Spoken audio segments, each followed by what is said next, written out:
8장. 그 주 중간쯤에 나는 유리에 손바닥을 깊이 베고 말았다. 레코드 선반의 유리가 깨진 것을 몰랐다. 깜짝 놀랄 만큼 피가 철철 흘러 넘쳐 바닥에 떨어져 발 아래 바닥을 빨갛게 물들였다. 점장이 수건을 몇 장 들고 와서 붕대 대용으로 내 손을 세게 감았다. 그리고 전화로 밤에도 문을 여는 응급병원을 알아봐 주었다. 시원찮은 남자였지만 그런 조치를 할 때는 날랬다. 다행히 병원이 가까웠지만 거기 도착할 때까지 수건을 새빨갛게 물들이고도 남은 피가 아스팔트 위로 떨어졌다. 사람들이 황망히 길을 비켜주었다. 싸우다 생긴 상처라 여기는 듯 했다. 심하게 아프지는 않았다. 다만 피가 끊임없이 흘러내렸다. 의사는 무덤덤하게 피에 젖은 수건을 벗겨낸 후 손목을 꽉 잡아 묶어 피를 멈추게 하고 상처를 소독한 다음 바늘로 깁고는 내일 다시 오라고 했다. 레코드 가게로 돌아갔더니 점장이 근무한 걸로 할 테니 그냥 돌아가라고 했다. 나는 버스를 타고 기숙사로 돌아왔다. 그리고 나가사와의 방으로 가보았다. 상처 때문에 좀 흥분하기도 해서 누군가와 이야기를 나누고 싶기도 했고 그와 꽤 오래 못 만났다는 생각이 들어서였다. 그는 방에서 텔레비전 방송으로 스페인어 강좌를 들으며 캔 맥주를 마셨다. 그는 내가 손에 붕대를 감은 것을 보고 어쩌다 그랬느냐고 물었다. 별일 아니고 그냥 조금 다친 것뿐이라고 했다. 그는 맥주를 마시겠느냐고 물었다. 나는 사양했다. 이거 금방 끝나니까 조금만 기다려. 나가사와는 스페인어 발음 연습을 했다. 나는 직접 물을 끓여 티백 녹차를 우려 마셨다. 스페인 여성이 예문을 읽었다. 이렇게 심한 비는 처음이에요. 바르셀로나에서 다리가 몇 개나 떠내려가고 말았어요. 나가사와는 그 예문을 따라 읽더니 정말 유치한 예문이잖아. 외국어 강좌 예문은 하나같이 이 모양이야 하고 말했다. 스페인어 강좌가 끝나자 나가사와는 텔레비전을 끄고 소형 냉장고에서 캔맥주 하나를 더 꺼내 마셨다. 방해한 건 아닌가요? 나는 물었다. 나? 아무 상관없어. 심심하던 차야. 정말 맥주 안 마실래? 나는 괜찮다고 했다. 아, 그렇지. 얼마 전에 결과 발표가 났어. 붙었어. 외모성 시험? 그럼 정식 명칭은 외무 공무원 채용 1종 시험이라고 하는데 이름이 좀 멍청하지? 축하합니다. 나는 왼손을 내밀어 악수를 청했다. 고마워. 뭐 당연한 일이잖아요. 하긴 그래. 나가사와가 웃었다. 그렇지만 뭔가 결정이 난다는 건 좋은 일이야 아무튼. 외국으로 가나요? 외무성에 들어가면? 아니 처음 1년은 국내 연수 그 다음 당분간 외국으로 나가. 나는 홍차를 마시고 그는 맛있게 맥주를 마셨다. 이 냉장고 말이야. 괜찮으면 여기 나갈 때 줄게. 나가사와는 말했다. 필요하지? 시원한 맥주도 마실 수 있고. 주면 좋지만 선배도 필요하지 않아요? 어차피 방을 빌려 나갈 텐데. 그럼 바보 같은 소리나 하지도 마. 여기서 나가면 큰 냉장고도 사고 아주 화려하게 살 거야. 이런 꾀지저한 곳에서 4년이나 버텼어. 여기서 쓰던 건 꼴도 보기 싫어. 필요한 거 있으면 말해 다 줄 테니. 텔레비전이건 보온병이건 라디오건. 뭐든 좋지만요. 나는 책상 위에 있던 스페인어 교본을 들고 바라보았다. 스페인어 시작했어요? 응, 언어는 하나라도 더 하는 편이 좋고 난 선천적으로 이런 데 소질이 있으니까. 프랑스어도 독학으로 거의 완벽하게 구사하지. 게임이나 마찬가지야. 룰을 하나 알게 되면 다음에는 몇 가지를 해도 똑같아. 그거 여자랑 똑같다니까. 아주 성찰적인 삶이네요. 나는 비꼬듯이 말했다. 근데 이번에 저녁이나 같이 안 할래? 또 여자를 낚는 건 아니겠죠? 아니 그게 아니라 순수한 식사. 하스미와 셋이서 그럴듯한 레스토랑에 가는 거지. 나의 취직 축하 파티. 최고로 비싼 데로 가자고. 어차피 아버지가 낼 테니까. 그런 거라면 하스미 씨와 둘이서 가는 게 좋지 않을까요? 네가 있는 게 더 편해. 나도 하스미도. 이런, 나는 생각했다. 기즈키와 나오코를 만날 때와 똑같지 않은가. 식사하고 나서 나는 하스미 집으로 갈 거야. 셋이서 밥이나 같이 먹자. 뭐, 두 사람이 그래도 괜찮다면 가죠. 그런데 나가사와 선배는 어떻게 할 거예요, 하스미 씨를? 연수 마치고 해외에 나가면 몇 년은 안 돌아올 거잖아요. 하스미 씨는 어떻게 해요? 그건 하스미 문제지 내 문제는 아니야. 무슨 뜻인지 잘 모르겠는데요. 그는 다리를 책상 위에 올린 채 맥주를 마시고 하품을 했다. 다시 말해 나는 누구와도 결혼할 생각이 없어. 하스미한테도 정확히 말해두었어. 그러니까 하스미는 누구하고 결혼하고 싶으면 하면 돼. 난 말리지 않아. 결혼하지 않고 기다리겠다면 기다리면 되고. 그런 뜻이야. 이야, 나는 감탄하고 말았다. 날 말도 안 되는 놈이라고 생각하지? 당연히 그렇게 생각하죠. 세상은 근본적으로 불공평한 곳이야. 그건 내 탓이 아니야. 처음부터 그렇게 되어 있어. 난 한 번도 하스미를 속인 적이 없어. 그런 의미에서 말도 안 되는 인간이니까. 헤어지고 싶으면 헤어져도 된다고 정확히 전했다고. 나가사와는 맥주를 다 마셔버리고 담배에 불을 붙였다. 선배는 인생에 대해 두려움을 느껴본 적 없어요? 거참 나도 그 정도로 멍청하진 않아. 물론 인생에 대해 두려움을 느낄 때가 있어. 그거야 당연하잖아. 단지 난 그런 것을 전제 조건으로 인정하지 않아. 자신의 힘을 100% 발휘해서 할 수 있는 데까지 해. 원하는 게 있으면 손에 넣고 원하지 않으면 붙잡지 않아. 그렇게 살아가는 거야. 그러다 망치면 망친 상태에서 다시 생각하는 거지. 불공평한 사회 그거 반대로 생각하면 능력을 발휘할 수 있는 사회이기도 해. 자기 멋대로 같은데요. 그래도 난 하늘을 올려다보며 감이 떨어지기를 기다리지 않아. 나름대로 열심히 노력해. 너보다 10배는 더 노력할 거야. 그렇겠죠. 나는 인정했다. 그러니까 말이야. 가끔 세상을 둘러보다가 넌덜머리가 나. 왜 이 인간들은 노력이란 걸 하지 않는 거야? 노력도 않고 불평만 늘어놓을까 하고. 나는 어이가 없어 그저 나가사와를 쳐다보았다.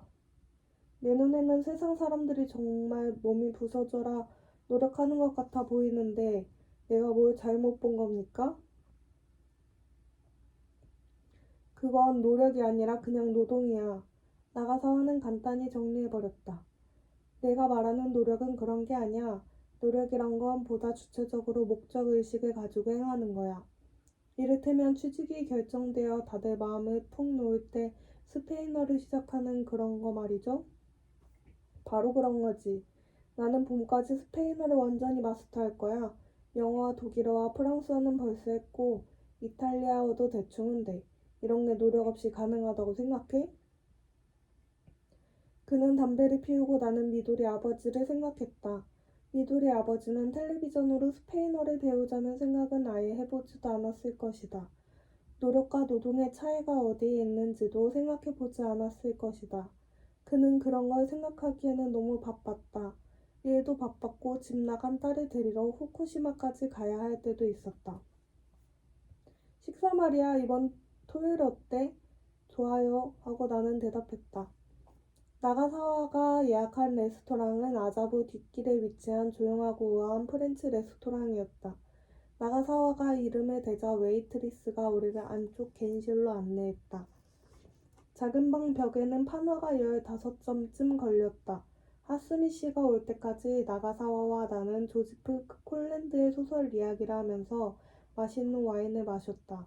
나가사와는 딱 봐도 비쌀 것 같은 회색 양복을 입고 나는 아주 평범한 남색 블레이저 코트를 입었다.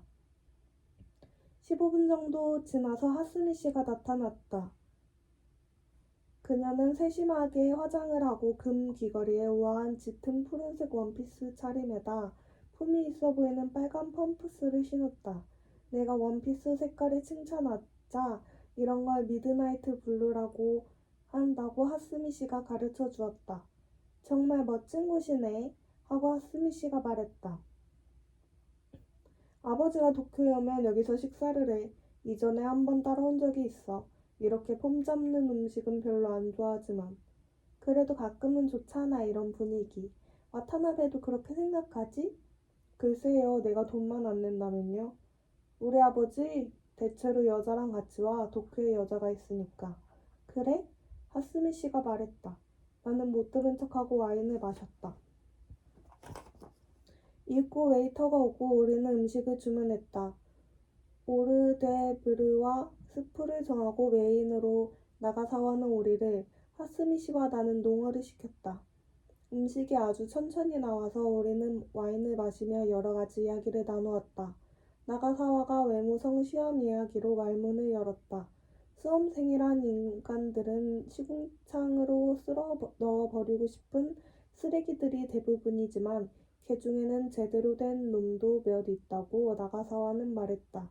그 비율이 일반 사회에 비해 높은지 낮은지 내가 물었다. 똑같이 물론.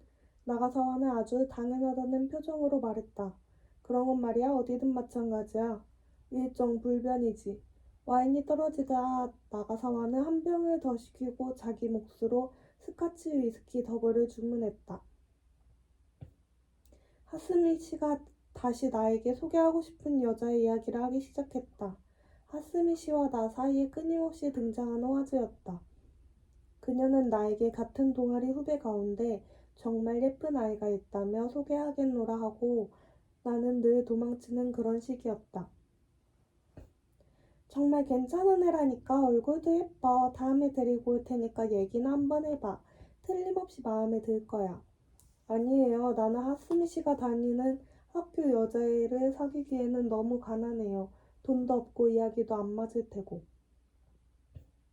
아니야, 그렇지 않아. 그 애 정말 쿨하고 착하다니까? 그런 쪽으로 절대 표를 내지 않아.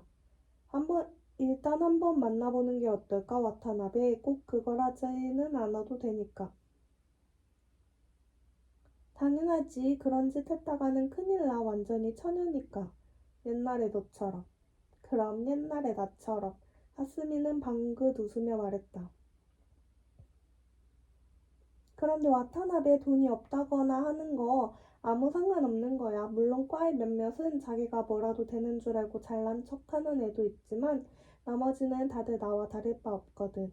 점심때에 학생 식당에서 250엔짜리 밥을 먹어. 그런데 하스미 씨, 나는 말을 가로막았다.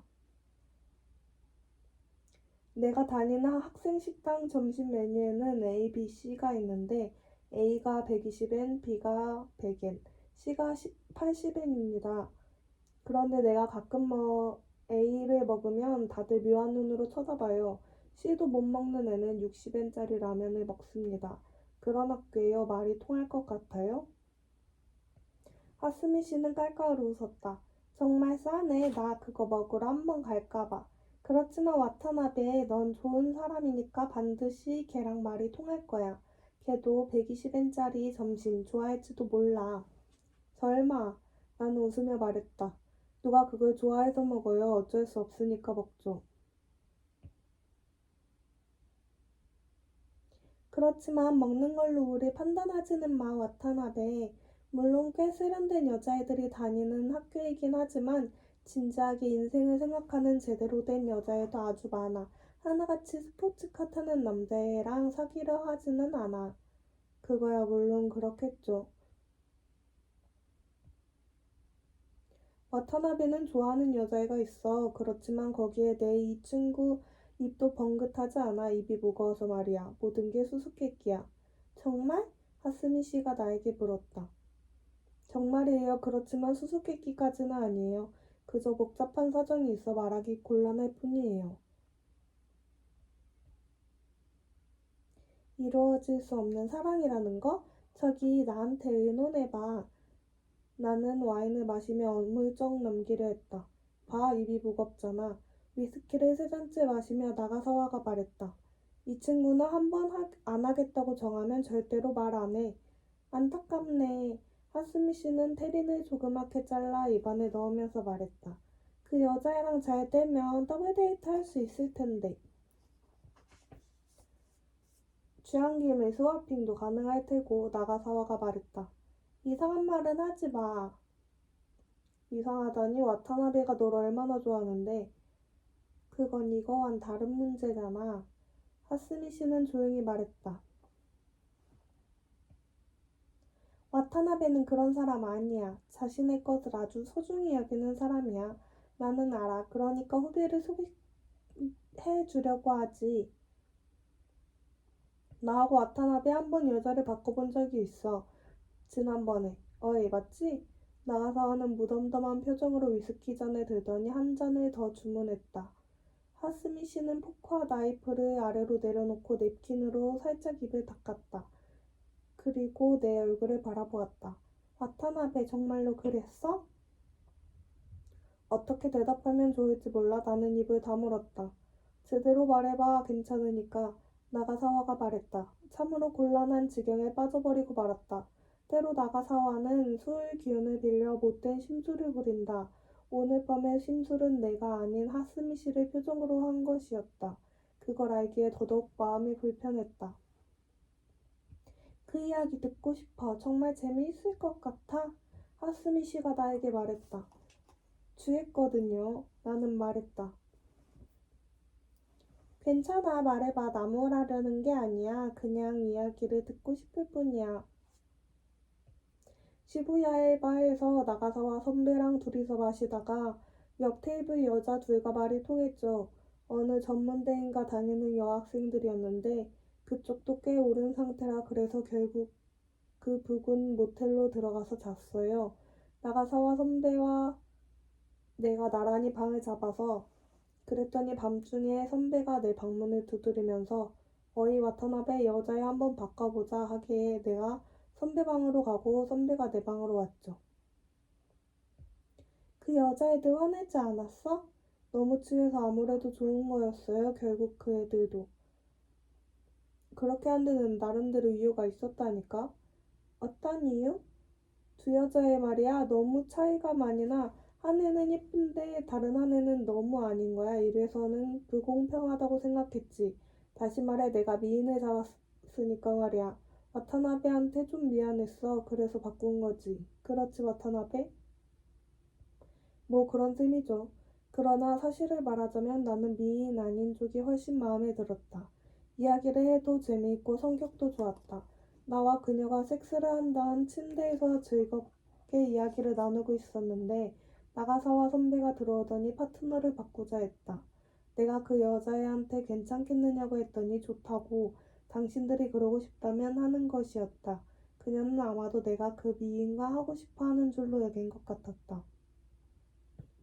좋았어? 하스미 씨가 내게 물었다. 바꾼 거 말인가요? 그런 저런 거 다. 별로 즐겁지는 않아요. 그냥 하는 거죠. 그런 식으로 여자애랑 자는 게 뭐가 그리 즐겁겠어요?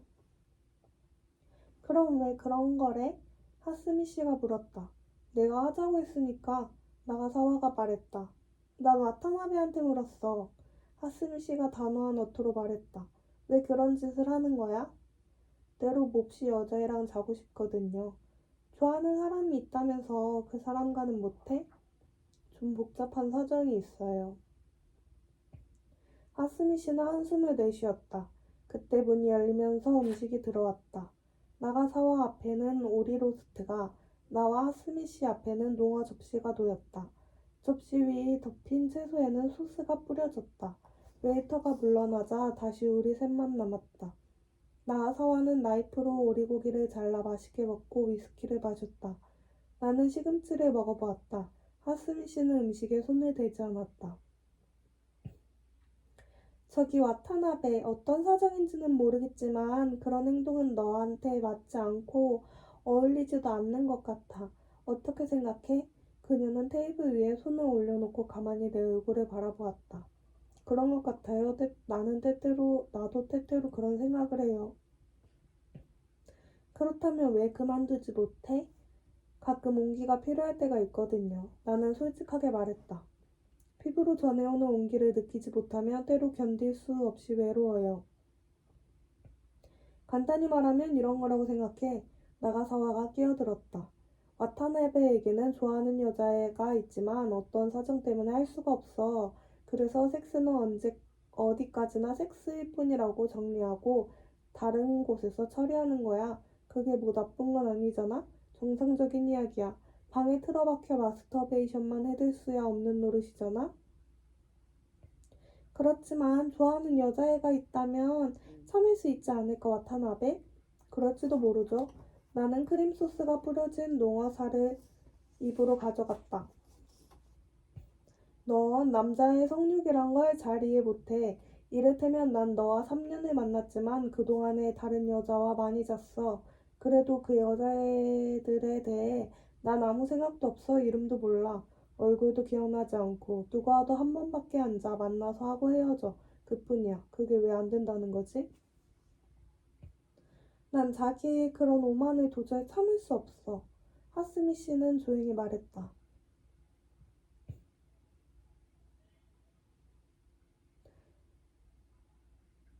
다른 여자와 자고 안 자고의 문제가 아니야. 난 지금까지 자기가 여자와 놀아나는 것에 대해 단 한 번도 화를 안 냈지? 그런 건 노는 것도 아니야. 그냥 게임이지. 아무도 상처 입지 않아. 난 상처받았어. 왜 나 하나만으로는 안 되는 거야? 나가사와는 잠시 입을 다물고 위스키 잔을 흔들었다. 뭐가 부족해서 그런 건 아니야. 그건 완전히 다른 차원의 문제야. 내 속에 뭔지 모르게 그런 걸 원하는 목마름 같은 게 있어. 그걸로 만일 너한테 상처를 줬다면 정말 미안하게 생각해. 너 하나만으로 부족하다는 식의 문제가 결코 아니야. 난 그런 갈증과 함께 살아갈 수밖에 없고 그게 바로 나야. 어쩔 수 없어. 하스미 씨는 이윽고 포크와 나이프를 집어들고 농어를 먹기 시작했다. 하지만 적어도 자기는 와타나베를 끌어들이지 말아야 했어. 나하고 와타나베는 닮은 구석이 있어. 와타나베와 나는 본질적으로 자기 자신에 대해서만 관심이 있는 인간이야. 오만하고 그렇지 않고의 차이야 있겠지만 자신이 무슨 생각을 하고 무엇을 느끼고 어떻게 행동하는지 거기에 대한 것 말고는 어디에도 관심이 없어. 그래서 자신과 타인을 나누어서 생각할 수 있어. 내가 와타나베를 좋아하는 건 그런 점 때문이야. 다만 이 친구는 아직 그것을 명확히 인지하지 못하니까 방황하거나 상처를 입기도 하지. 방황하지 않고 상처 입지 않는 인간이 어디 있어? 혹시 자기는 방황하거나 상처 입은 적이 없다고 말하고 싶어?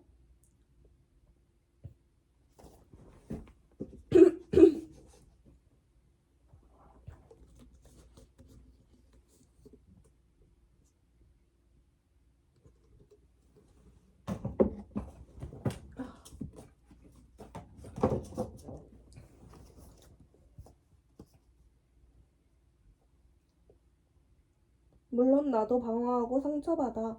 다만 훈련으로 그것을 가볍게 할 수도 있어. 쥐도 전기 충격을 주면 덜 상처받는 길을 선택하게 돼. 하지만 쥐는 사랑을 하지 않아. 쥐는 사랑을 하지 않는다. 나가사와는 그 말을 되뇌고 나서 나를 바라보았다. 멋진데 배경음악이 있어야 할 것 같아. 하프가 둘 들어간 오케스트라면 좋겠는데. 농담하지 마. 나 지금 심각해. 지금 식사 중이야. 게다가 와타나베도 있고. 심각한 이야기는 다른 기회에 하는 게 예의가 아닐까 싶어. 자리를 피해줄까요? 내가 말했다. 그냥 여기에 있어줘. 그러는 게 낫겠어. 하고 하스미 씨가 말했다. 어렵게 왔는데 디저트도 먹고 가야지. 나가사와가 말했다.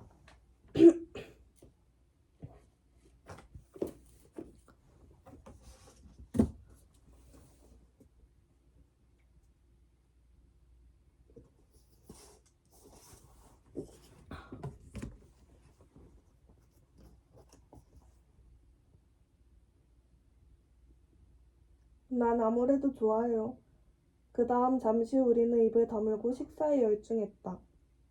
나는 농어를 깨끗이 먹어치우고 하스미는 반을 남겼다. 나가사와는 벌써 오리를 다 먹고 다시 위스키를 마셨다. 농어 정말 맛있어요. 내 말에 아무도 대답하지 않았다. 마치 깊은 수직 굴 속에 돌을 집어던진 것 같았다. 접시를 물리자 레몬 셔벗과 에스프레소 커피가 나왔다. 나가사와는 살짝 손만 대고 담배를 피워 물었다. 하스미 씨는 레몬 셔벗에 아예 손도 대지 않았다. 어색한 분위기 속에서도 나는 셔벗을 먹어치우고 커피를 마셨다. 하스미 씨는 테이블 위에 올려놓은 자신의 두 손을 바라보았다.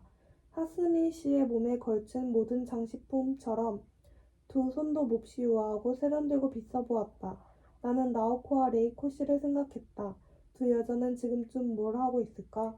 나오코는 소파에 드러누워 책을 읽고 레이코 씨는 기타로 노르웨이의 숲을 칠지도 모른다.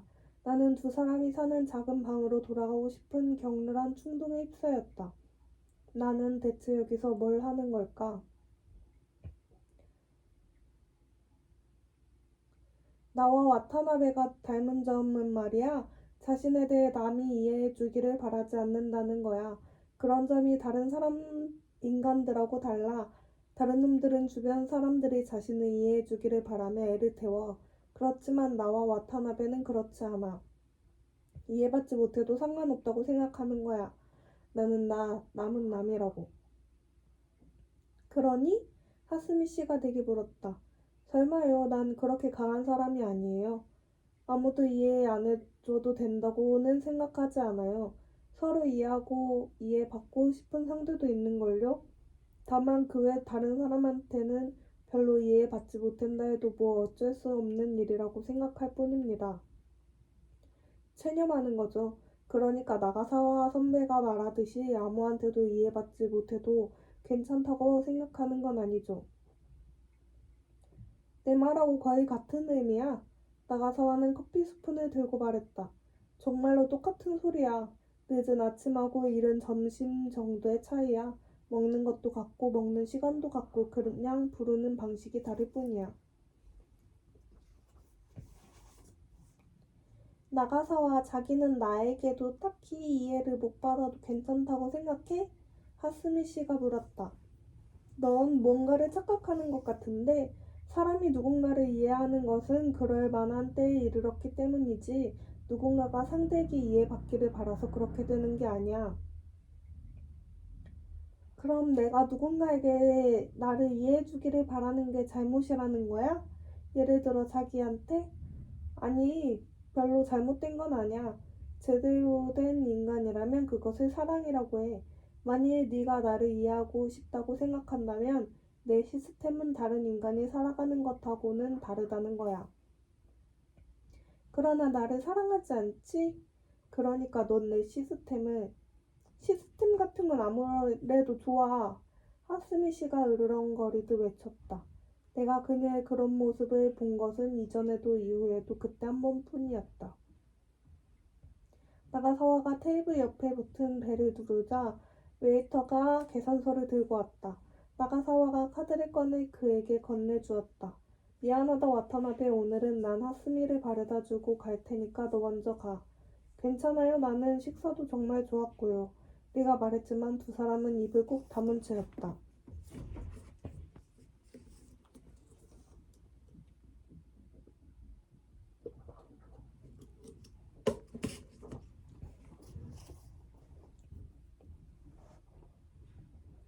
웨이터가 카드를 가져오자 나가사와는 내역을 확인한 다음 볼펜으로 사인을 했다. 그리고 우리는 일어서서 가게를 나왔다. 나가사와가 도로로 나와 택시를 잡으려 했지만 하스미가 제지했다. 고마워. 하지만 오늘은 자기랑 더 같이 있고 싶지 않아. 바라다 주지 않아도 돼. 잘 먹었어. 마음대로.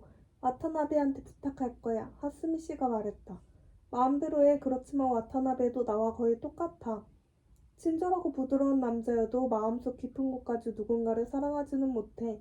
늘 어느 한 구석은 냉철하고 오로지 목마름을 느끼에 따름이야. 난 그걸 잘 알아. 나는 택시를 잡고 하스미 씨를 먼저 태운 다음 아무튼 바래다 주고 오겠노라고 나가사와에게 말했다. 미안해. 그는 나에게 사과했지만 속으로는 완전히 다른 생각을 하는 듯이 보였다. 어디로 가요? 에비스로 돌아가요? 하스미 씨에게 물었다. 그녀는 에비스에 살았다. 하스미 씨는 고개를 저었다. 그럼 어디서 한잔할까요? 응. 시부야, 나는 운전사에게 말했다. 하스미 씨는 팔짱을 끼고 눈을 감은 채 택시 구석에 몸을 기댔다. 차가 흔들림에 따라 자그마한 금 귀걸이가 때때로 반짝 빛났다. 그녀의 미드나이트 블루 원피스는 마치 택시의 구석에 깔린 어둠에 맞춰 세팅된 듯이 보였다. 얇게 칠한 예쁜 얼굴, 입술이 혼잣말을 하려다 그만두는 것처럼 때로 움찔거렸다. 그런 모습을 보자니 나가사와가 왜 그녀를 특별한 존재로 선택했는지를 알 것도 같았다. 하스미 씨보다 예쁜 여자라면 얼마든지 있을 테고 나가사와라면 얼마든지 손에 넣을 수 있었을 것이다. 그러나 하스미라는 여자에게는 뭔지 모르게 사람 마음을 강하게 뒤흔드는 데가 있었다. 결국 그녀 스스로가 강렬한 힘을 발휘하여 상대를 흔드는 게 아니었다. 그녀가 내뿜는 힘은 아주 사소했으나 그것이 상대 마음에 진동을 일으키는 것이다. 택시가 시부야에 도착할 때까지 나는 끊임없이 그녀를 바라보고 그녀가 내 마음속에 불러일으키는 감정의 떨림이 대체 무엇인지를 생각했다. 그러나 결국 그것이 무엇인지 알 수 없었다. 그게 무엇인지 깨달은 것은 그로부터 3년이 지난 뒤였다. 나는 어떤 화가를 인터뷰하기 위해 뉴멕시코주 산타페에 갔고 저녁에 근처 피자하우스에 들어가 맥주를 마시고 피자를 씹으며 기적처럼 아름다운 저녁 노을을 바라보고 있었다. 온 세상이 붉게 물들었다. 내 손이며 접시며 테이블이며 눈이 닿는 모든 것이 빨갛게 물들었다. 마치 특수한 과즙을 머리에서부터 뒤집어 쓴 것처럼 새빨갰다. 그 압도적인 저녁 노을 속에서 나는 문득 하스미 씨를 떠올렸다. 바로 그 순간 그녀에게서 비롯한 떨림이 무엇이었는지를 이해했다.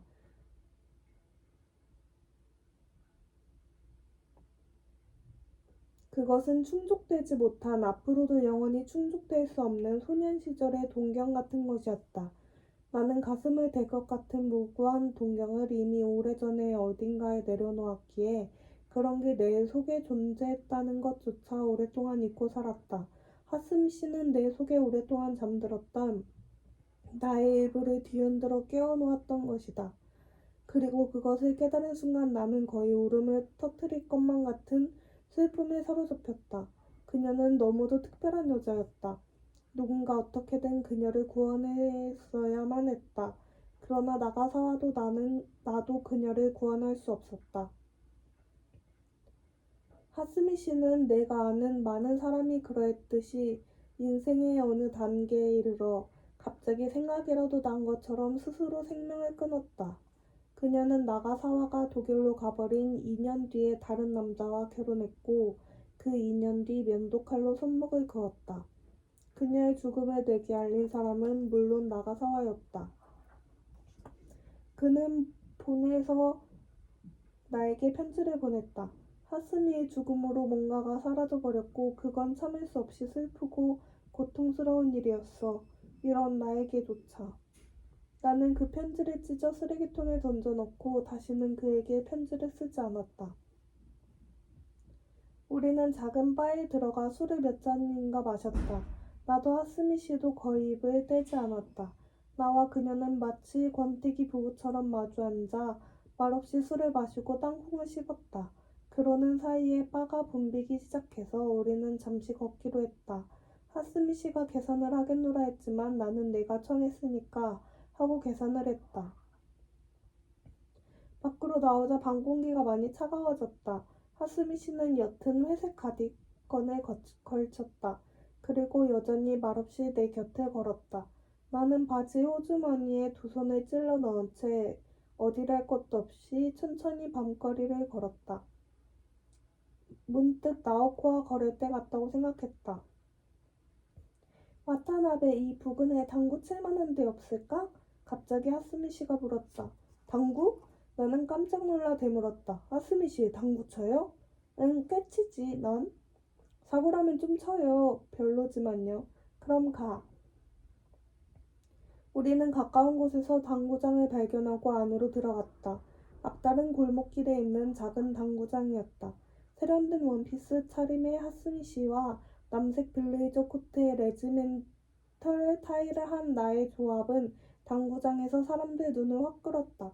그러나 하스미씨는 무덤덤하게 큐를 골라 초크로 끝을 뽀드득 문질렀다.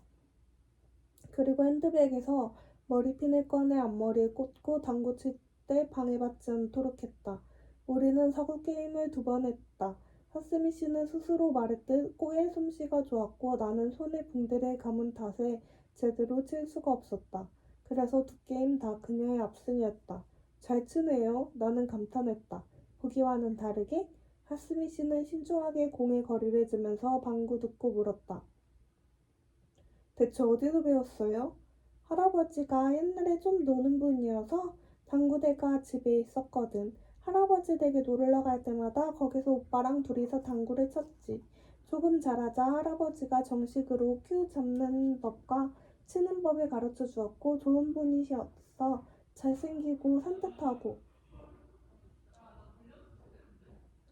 벌써 돌아가셨지만 옛날에 뉴욕에서 디애나 더빈을 만난 적이 있다는 게 자랑거리였어. 그녀는 3번 연속 득점을 하고 4번째에 실패했다. 나는 겨우 1번 득점을 하고 난 다음 쉬운 공을 놓치고 말았다. 붕대 때문이야. 하스미 씨가 위로해 주었다. 오랫동안 안 쳐서 그래요. 벌써 2년하고 5달이나 되었네요. 어떻게 그렇게 정확히 기억해? 친구하고 당구를 치고 그날 밤에 친구가 죽었으니까 확실히 기억하죠. 그 이후로 당구를 안 치게 됐어? 아니, 그런 건 아니에요. 나는 잠시 생각한 다음 그렇게 말했다. 다만 그 이후로는 왠지 당구 칠 기회가 없었어요. 그뿐이에요. 친구는 어떻게 죽었어? 교통사고로요? 나는 대답했다. 그녀는 몇 번 더 공을 쳤다. 거리를 들고 길을 보는 그녀의 눈길은 진지했고 공을 칠 때 힘 조절도 아주 능숙했다. 그녀가 깨끗이 정돈된 머리카락을 뒤로 빙글 돌리고 금 귀걸이를 반짝이며 펌프스를 놓을 위치를 정확히 잡고 쭉 뻗은 아름다운 손가락으로 당구대의 펠트를 누르고 공을 치는 모습을 보자니 우중충한 당구장에서도 그곳만이 어느 사교장 한편으로 뒤바뀐 것 같았다. 그녀와 둘만 있는 시간은 처음이었지만 내겐 멋진 경험이었다. 그녀와 같이 있으면 내 인생이 한 단계 위로 올라선 듯한 느낌이 들었다. 3게임을 끝냈을 때 물론 3번 다 그녀의 압승이었는데 내 손에 상처가 조금씩 욱신거리기 시작해서 우리는 그만 끝내기로 했다. 미안해, 당구 치자고 하는 게 아닌데. 괜찮아요. 큰 상처도 아니고 참 즐거웠어요, 정말.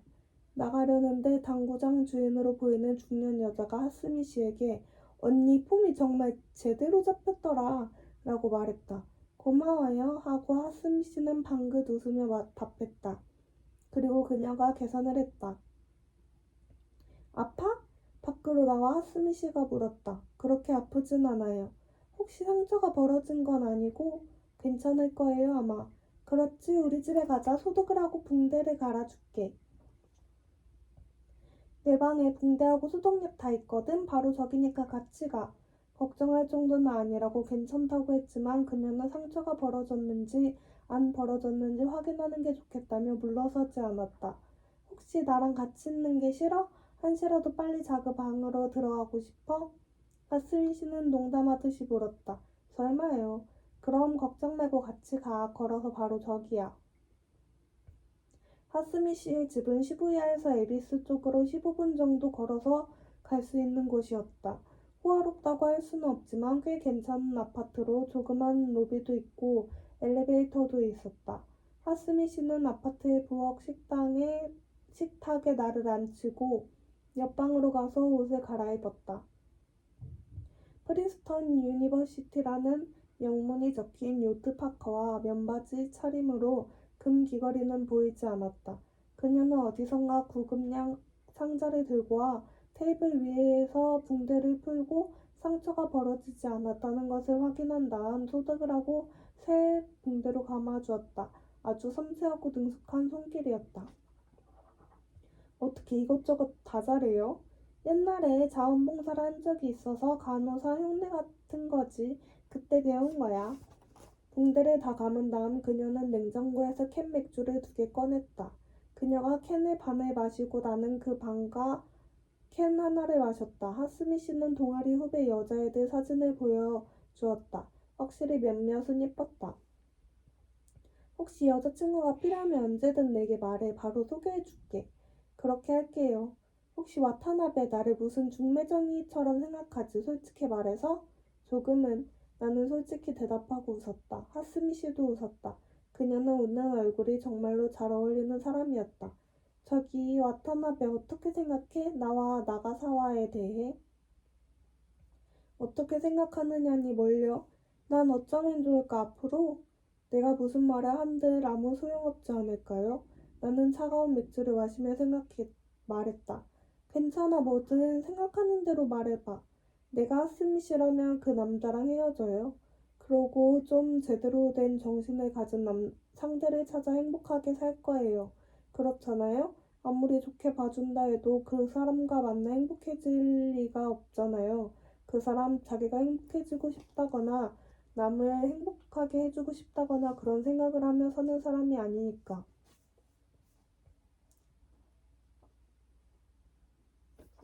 같이 있으면 돌아버릴 거예요. 내가 보기에는 하스미 씨가 그 사람과 3년이나 사귀었다는 자체가 벌써 기적이에요. 물론 나도 나름대로 그를 좋아하고 재미있는 사람이고 훌륭한 점이 많다고 생각해요. 나 같은 인간은 도저히 따라갈 수 없는 능력과 강인함도 있고요. 그렇지만 그 사람 사고방식이나 살아가는 것 자체는 정상이 아니에요. 그 사람과 이야기하다 보면 때로 내가 다람쥐 쳇바퀴를 돌리는 게 아닌가 하는 생각이 들어요. 그는 같은 과정을 밟으며 점점 위로 나아가는데 나는 그냥 맴맴 제자리만 도는 것 같아요. 그래서 아주 허망해지기도 하고요. 요컨대 시스템 자체가 달라요. 무슨 말인지 알겠어요? 잘 알아. 하스미 씨는 냉장고에서 또 맥주를 꺼냈다. 게다가 그 사람 외무성에 들어가 1년 국내 연수가 끝나면 당분간 외국에 나가잖아요. 하스미 씨는 어쩌려고요? 계속 기다릴 건가요? 그 사람은 아무하고도 결혼할 생각 같은 게 없어요. 그것도 알아. 그럼 내가 할 말은 아무것도 없죠, 더는. 응. 하스미 씨는 고개를 끄덕였다. 나는 잔에 천천히 맥주를 부어 마셨다. 아까 하스미 씨와 당구를 치다가 갑자기 생각해봤어요. 난 말이죠. 형제 없이 태어나서 오로지 홀로 자랐지만 외롭다거나 형제가 있었으면 하는 생각은 하지 않았어요. 혼자도 괜찮다고 생각했어요. 그런데 하스미 씨와 아까 당구를 치다가 나한테도 하스미 씨 같은 누나가 있었으면 좋았을 텐데 하는 생각이 갑자기 드는 거예요. 스마트하고 시크하고 미드나이트 블루 원피스와 금 귀걸이가 잘 어울리고 당구도 잘 치는 누나. 하스미 씨는 환하게 웃으며 내 얼굴을 바라보았다. 적어도 지난 1년 사이 내가 들은 말 가운데서 지금 네가 한 말이 최고로 기뻐 정말로. 그러니까 나도 하스미 씨가 행복해지면 좋겠어요. 나는 얼굴을 붉히며 말했다. 그렇지만 참 이상하죠. 하스미 씨 같은 사람이라면 누구하고도 행복해질 것 같은데 어쩌다 나가사와 선배 같은 사람을 만나버린 걸까요? 그런 건 사람 힘으로 어쩔 수 없는 일 아닌가 싶어. 나도 어쩔 수 없어. 나가 사와라면 이렇게 말할 거야. 내 책임이라고. 자신은 모르는 일이라고. 그러겠죠. 나는 동의했다. 하지만 와타나베, 난 그렇게 머리 좋은 여자가 아니야. 오히려 머리도 나쁘고 구식인 편이야. 시스템이나 책임이나 그런 건 아무래도 괜찮아. 결혼해서 매일 사랑하는 사람 품에 안길 수 있고 아이를 낳으면 그걸로 만족해. 그뿐이야. 내가 바라는 건 그뿐이야. 그가 추구하는 건 그것하고 완전히 다른 거예요. 그렇지만 사람은 바뀌어. 사회에 나가 세상에 거친 바람을 맞고 좌절하고 어른이 되고 그런 거요? 응, 오래 떨어져 있으면 나에 대한 감정도 바뀔지 모르잖아? 그건 평범한 사람 이야기죠. 보통 사람이면 그럴 수도 있을 거예요. 그런데 그 사람은 달라요. 그 사람은 우리가 상상하기 힘들 정도로 의지가 강한 사람이고, 게다가 매일매일 그것을 강화해 나가요. 게다가 어떤 시련이 닥치면 더 강해지려고 하는 사람이죠. 남에게 등을 보이느니 민달팽이를 삼키는 사람이라고요. 그런 사람에게 도대체 뭘 기대해요? 그렇지만 와타나베, 지금 나는 기다릴 수밖에 없어. 하스미씨는 테이블에 턱을 개고 말했다. 그렇게나 나가사와 선배가 좋아요? 응, 좋아. 그녀의 대답에는 한 점의 망설임도 없었다. 거참. 나는 한숨을 내쉬고 남은 맥주를 다 마셔버렸다.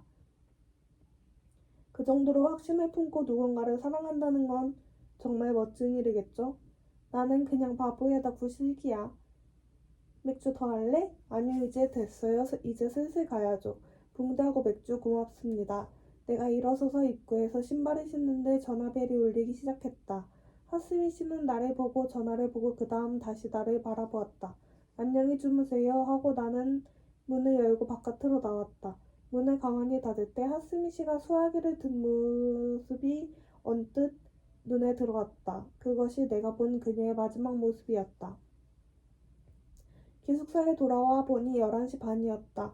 나는 그 길로 나가사와의 방으로 가서 문을 두드렸다.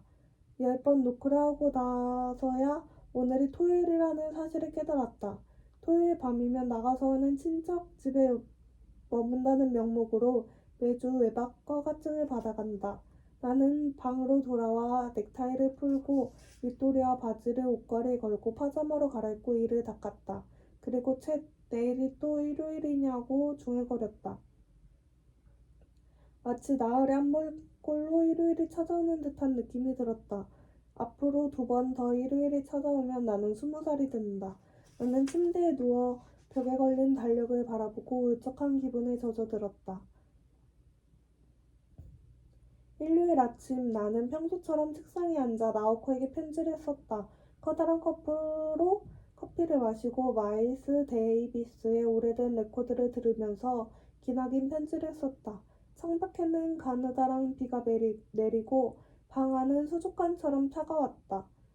상자에서 막 꺼낸 두꺼운 스웨터에서 방충제 냄새가 났다. 유리창 위쪽에는 통통하게 살이 오른 파리 한 마리가 앉아 꼼짝도 하지 않았다. 부키는 바람이 없는 탓에 로마 제국 원로원 의원의 토가 기처럼 축 늘어진 채 깃대에 달라붙어 꼼짝도 하지 않았다. 어디에선가 정원으로 흘러들어온 비쩍 마르고 겁 많아 보이는 갈색개 한 마리가 화단 끝에서부터 킁킁 꽃 냄새를 맡으며 돌아다녔다. 도대체 무슨 목적으로 이렇게 비오는 날에 개가 꽃 냄새를 맡으며 돌아다녀야 하는지 도무지 이해가 가지 않았다. 나는 책상에 앉아 펜을 들고 편지를 쓰다가 오른손에 상처가 욱신거리면 비 내리는 정원 풍경을 멍하니 바라보았다. 나는 먼저 아르바이트를 하는 레코드 가게에서 손을 벤 이야기를 쓰고 토요일 밤에 나가사와와 하스미 씨 셋이서 나가 사와의 외교관 시험 합격 축하를 했다고 썼다. 그리고 나는 그곳이 어떤 가게이고 어떤 음식이 나왔는지를 설명했다. 음식도 꽤 괜찮은 편이었지만 도중에 분위기가 조금 어색해진 일들도 썼다. 나는 하스미 씨와 당구장의 감각과 관련하여 기즈키에 대해 쓸까 말까 망설이다가 결국 쓰기로 했다. 써야 한다는 생각이 들었다. 난 그날 기즈키가 죽은 날 그 친구가 마지막으로 친 공을 또렷이 기억해. 꽤 어려운 쿠션이었는데 나는 설마 그게 들어갈리라고는 생각지도 않았어. 아마도 어떤 우연이 작용했을 테지만 그 코스는 100% 정확히 들어가서 녹색 펠트 위에서 흰 공과 빨간 공이 소리도 없이 마주쳤고 그것이 결국 최종 득점이 되었어. 지금도 선명히 기억할 만큼 아름답고 인상적인 쇼트였지. 그 이후 2년 반 가까이 나는 당구를 치지 않았어. 하지만 하스미 씨와 당구를 치던 그날 밤 나는 첫 게임이 끝날 때까지 기즈키 씨를 떠올리지 않았고 그것이 나에게는 적지 않은 충격이었어. 왜냐하면 기즈키가 세상을 떠난 뒤 줄곧 앞으로 당구를 칠 때마다 친구를 떠올릴 것이라고 생각했거든. 그렇지만 나는 한 게임 끝내고 당구장 안에 자판기에서 펩시콜라를 사 마실 때까지 기즈키에 대해 아무 생각도 하지 않았어. 그런데 왜 그때 기즈키를 떠올렸느냐 하면 그와 내가 다니던 당구장에도 펩시콜라를 파는 자판기가 있어서 우리는 자주 콜라를 걸고 게임을 했기 때문이야. 기츠키를 떠올리지 않았다는 게 그에게 어쩐지 나쁜 짓을 한 것 같은 느낌이 들었어. 마치 내가 그 친구를 내버리고 만 듯한 느낌 말이야. 그렇지만 그날 밤 방으로 돌아와 이렇게 생각해 보았어. 그로부터 벌써 2년 반이나 지났어. 그리고 그 친구는 아직 17 그대로야. 하고. 그렇다고 해서 그게 내 속에서 그에 대한 기억이 옅어졌음에 뜻하지는 않아. 그의 죽음이 가져다 준 것은 아직 내 속에 남았고 그 가운데 어떤 것은 그때보다 오히려 더 뚜렷할 정도니까. 내가 하고 싶은 말은 이런 거야. 나는 곧 20살이고 나와 기즈키가 16, 7살에 공유한 것의 어떤 부분은 벌써 사라져 버렸으며 그것은 아무리 한탄한들 다시는 돌아오지 못한다는 거야. 더 이상 잘 설명할 수 없지만 너라면 내가 느낀 것, 말하려는 것을 잘 이해해 줄 수 있지 않을까? 그리고 이런 것을 이해해 주는 사람은 아마도 너뿐일 거라는 생각이 들어. 나는 지금까지도 더 많이 너에 대해서 생각해. 오늘은 비가 내리네. 비 내리는 일요일은 나를 조금 혼란스럽게 해. 비가 내리면 빨래도 못하고 다림질도 할 수 없으니까. 산책도 할 수 없고 옥상에서 뒹굴 수도 없어. 책상 앞에 앉아 Kind of Blue를 오토 리버스로 몇 번이나 들으면서 비 내리는 정원 풍경을 멍하니 바라보는 것 말고는 달리 할 일이 없어. 지난번에도 썼듯이 난 일요일에는 태엽을 감지 않거든. 그래서 편지가 많이 길어졌네. 오늘은 그만 쓸게. 식당에 가서 점심을 먹을 거야. 안녕.